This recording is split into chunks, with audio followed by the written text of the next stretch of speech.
According to Steve Israel, $250,000 does not make you rich on Long Island because of the cost of living here. What would you define as rich on Long Island, and how do you get congressmen and congresswomen from across the country to go along with this when the federal government at this point really needs that money? Well, it's a good question because it just epitomizes the ridiculous notions that Steve Israel has.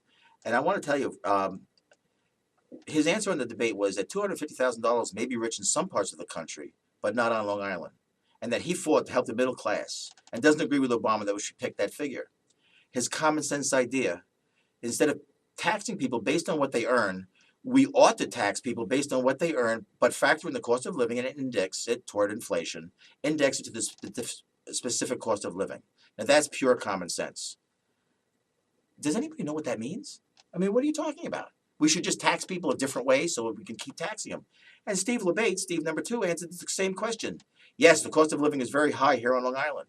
Long Islanders are leaving Long Island in droves. Droves. Because of the incredible amount of taxation and regulations. We have to reduce taxes across the country. Right now, Long Islanders are suffering. Our small business owners are suffering.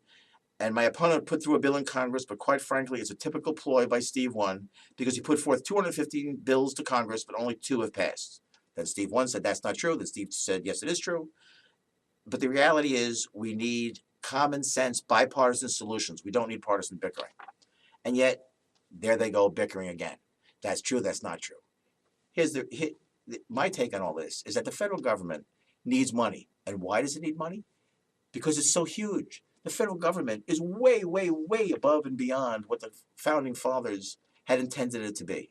What we have to do is reduce the federal government to its constitutional size. It's so redundant. The states are no longer sovereign. The federal government is in their face. We've got a Federal Reserve Board printing our money.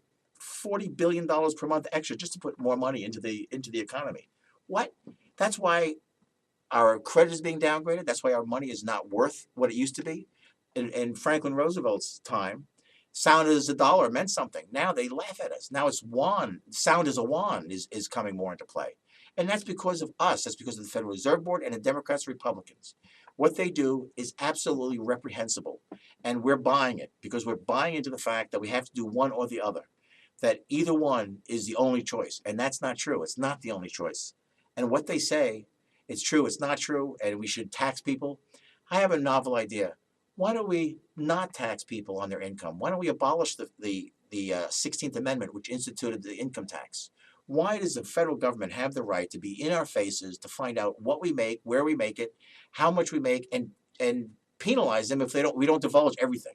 We're supposed to be free. Free means what we make is our business.